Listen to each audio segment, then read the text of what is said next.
विठ्ठल विठ्ठल विठ्ठल विठ्ठल विठ्ठल हरि हरि जय राम कृष्ण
नवडे धन माता पिता तुका म्हणे सत्य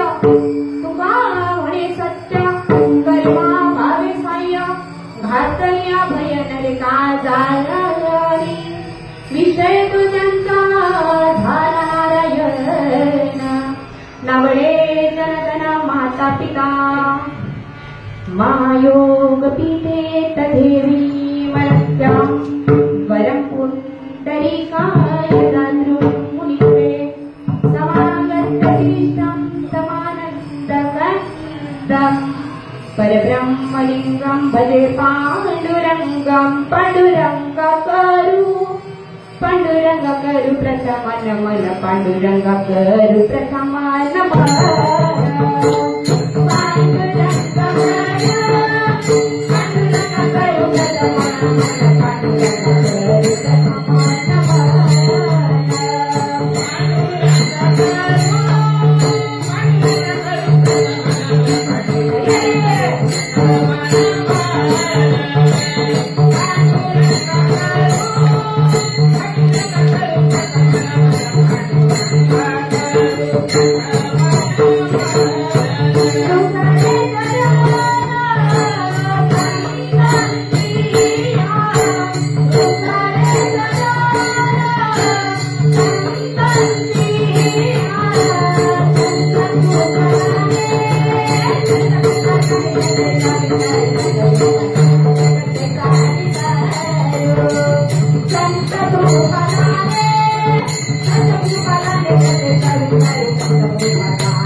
नमस्कार माझा श्री सद्गुरु ज्ञानेश्वर श्री ओम नमो ज्ञानेश्वरा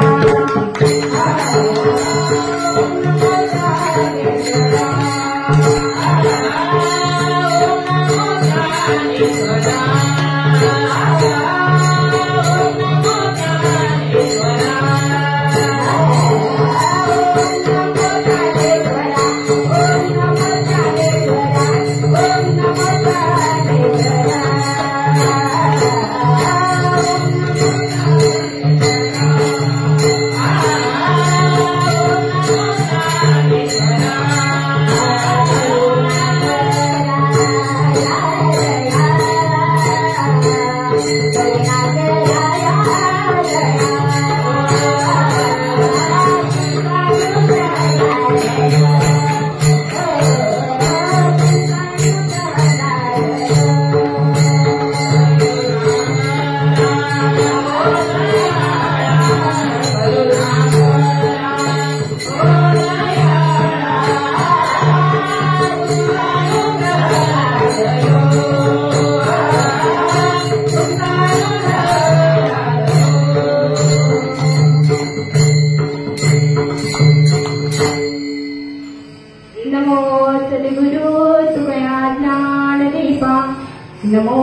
सद्गुरु सच्चिदानंद नमो सद्गुरु भक्त कल्याणमूर्ती नमो सद्गुरु भास्कर मोहन कीर्ती जयंते केलिया स्मरण होय सकळ विद्येचे अधिकरण तेजी बंधू श्री चरण हे श्री गुरुचे नमस्कार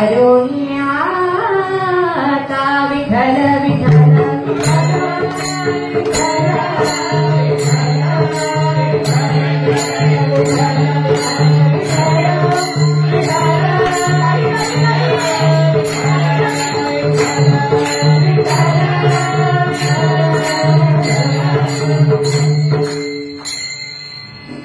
भक्ताईचे गाण देही उदास गेले अशपाशंबार विषय तो त्यांचा झाला नारायण नावडे जनधन माता पिता प्रस्तुत प्रसंगी प्राप्त सेवेसाठी निवडलेला अभंग वैराग्याची महामूर्ती अखंड हिंदुस्थानाचे आराध्य दैवत म्हणजे कोण छत्रपती शिवाजी महाराज यांच्या आद्यगुरु म्हणजे जगद्गुरु संत तुकोबराय यांचा 4 चरणांचा नटलेला सजलेला आणि स्थितीभर प्रकरणातली हा अभंग आजच्या सेवेसाठी मी आता इथे निवडलेला आहे विठ्ठल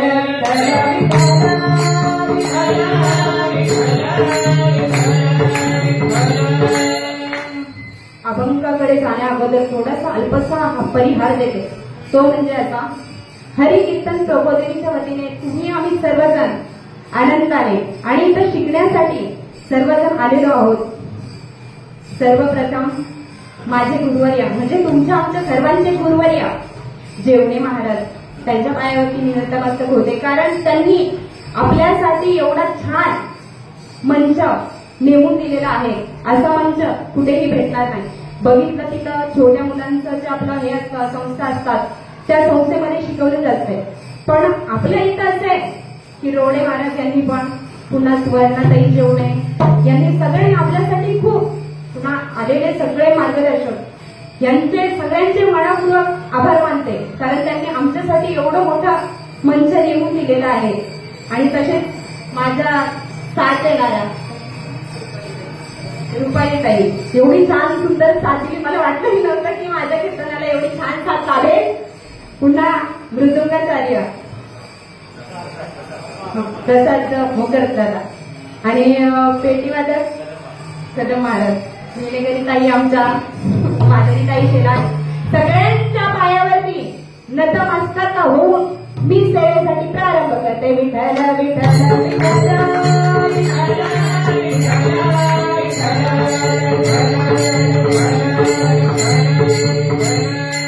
कीर्तन सेवन करण्याच्या टाइमला मी तुम्हाला एक गोष्ट सांगते आणि ती तुम्ही सर्व माणसांनी लक्षात ठेवायची. ती गोष्ट आहे मी सगळ्यांना आता सांगते. लागोनिया पाया विनविते तुम्हाला करताई मुखी नाम विठ्ठल विठ्ठल म्हणो वेळा वेळा हा सुख सोहळा स्वर्गी नाही हा सुख सोहळा स्वर्गामध्ये बघायला भेटत नाही. मग जेवढे सर्व बसलेले आहे सगळ्यांसाठी कोणासाठी सगळ्यांसाठी म्हणजे तुम्ही बोलाल माझ्यासाठी आहे त्यांच्यासाठी आज नाही सर्वांसाठी सांगते. हाताने टाळी वाजवायची आणि मुखाने हा विठ्ठल विठ्ठल विठ्ठल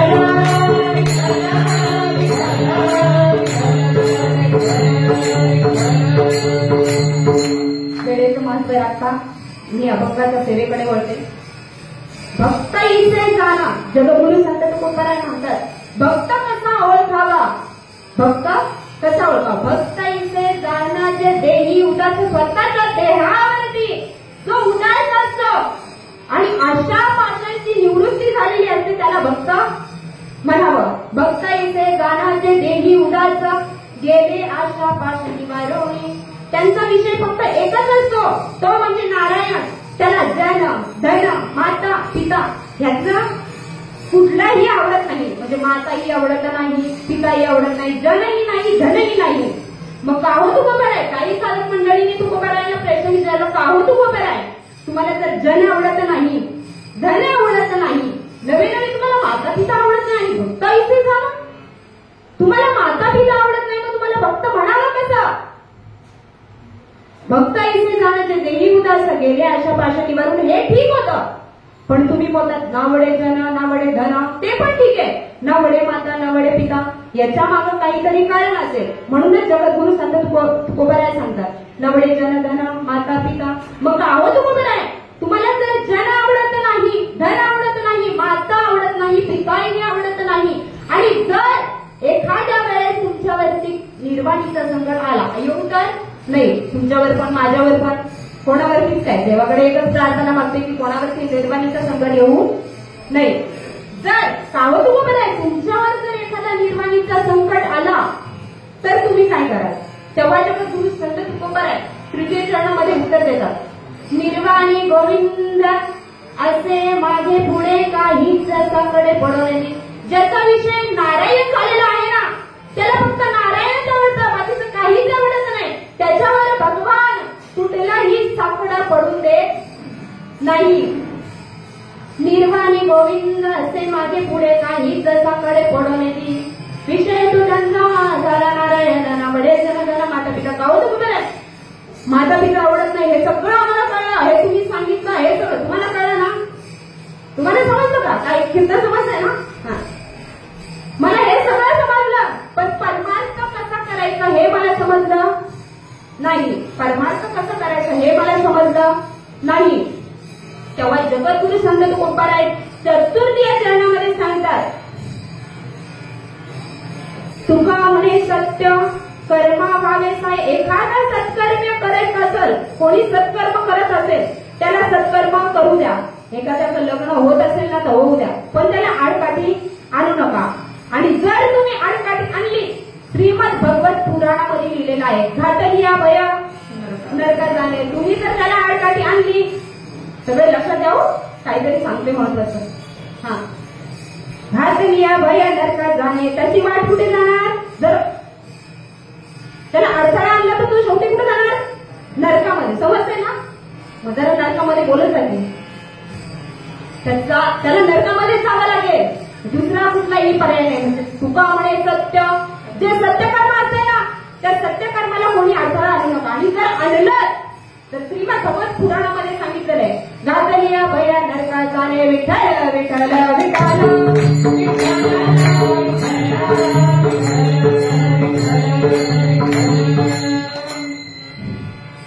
भक्त इसे जाणं. मग भक्त कैसे जाणं? तो जो स्वतःच्या देहावरती उदास असतो, जो स्वतःच्या देहावरती उदास असतो, त्याला देहाचं काहीच भान पडलेलं नसते, त्याला भक्त म्हणावं. तेवढंच नव्हे तर गेले आशापाशा निवर, ज्याची आशापाशातून निवृत्ती झाली त्याला भक्त म्हणावं.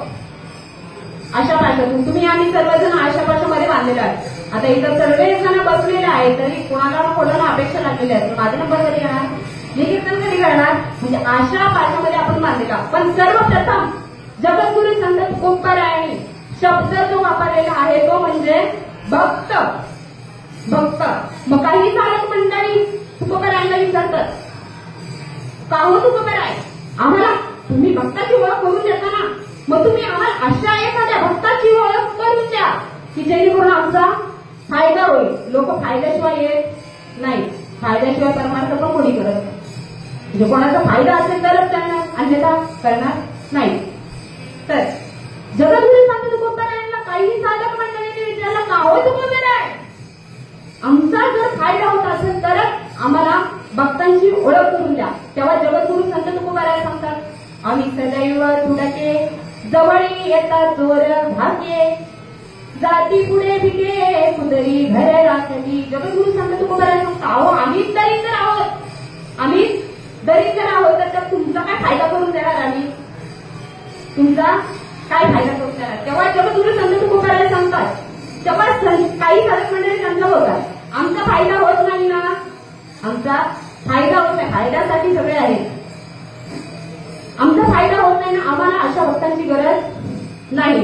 तेव्हा जगद्गुरु संत तुकोबाराय सांगतात, तुम्हाला जरी संतांची किंवा देवाची ओळख जर नसेल करून घ्यायची ना, तुम्हाला त्याची जरी गरज नसेल ना, पण तुम्हाला एका गोष्टीची गरज आहे, ते म्हणजे सुख.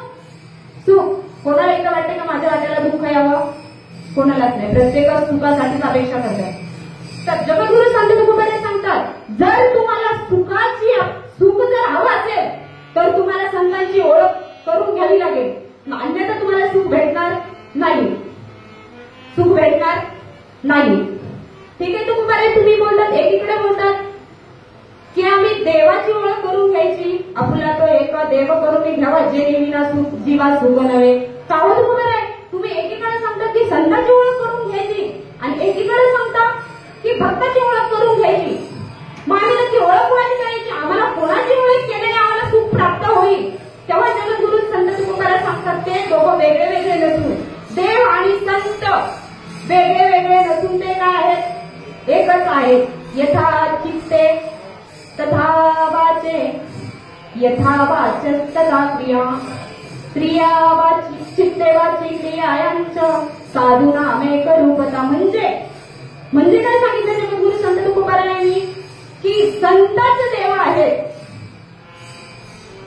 देवाची है संत, देवाची है संत, देवाची है संत, देवाची है संत,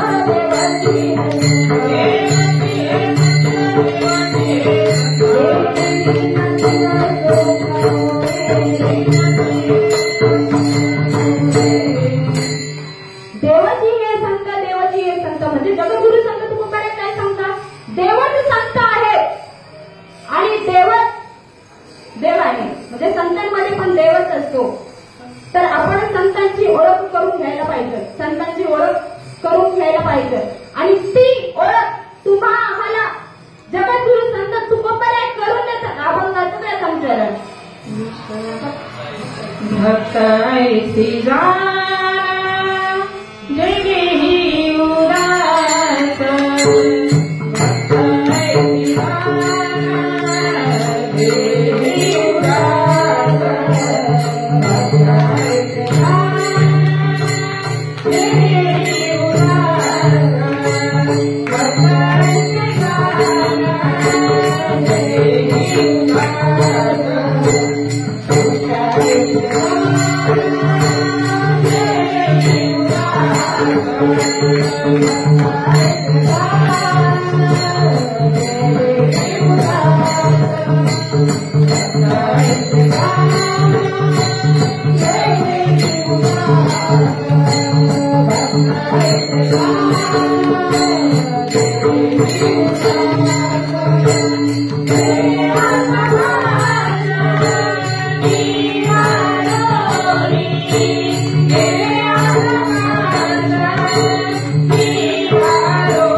भक्त म्हणावा. जगद्गुरु संत तुकोबारा यांनी सर्वप्रथम शब्द वापरलेला आहे भक्त.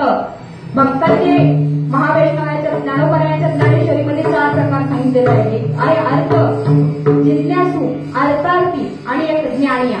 4 प्रकार सांगितलेले. अजून भक्त कुणाला म्हणावं? गेले आशा पाश निवारणी.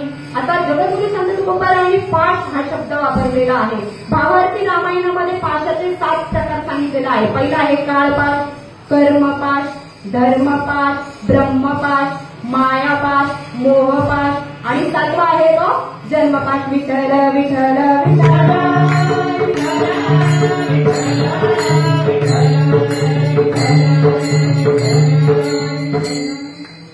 आता पहिल्या पाशाचा विचार जर केला, काळपाश, संत बोलता तुम्ही सुधारा, नाहीतर घडी घडी काळ वाट झाली पाये, घडी घडी काळ वाट झाली पाये, घडी घडी काळ वाट झाली पाये, घडी घडी काळ वाट झाली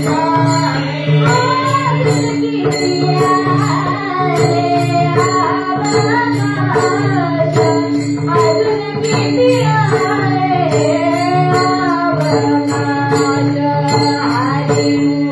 ला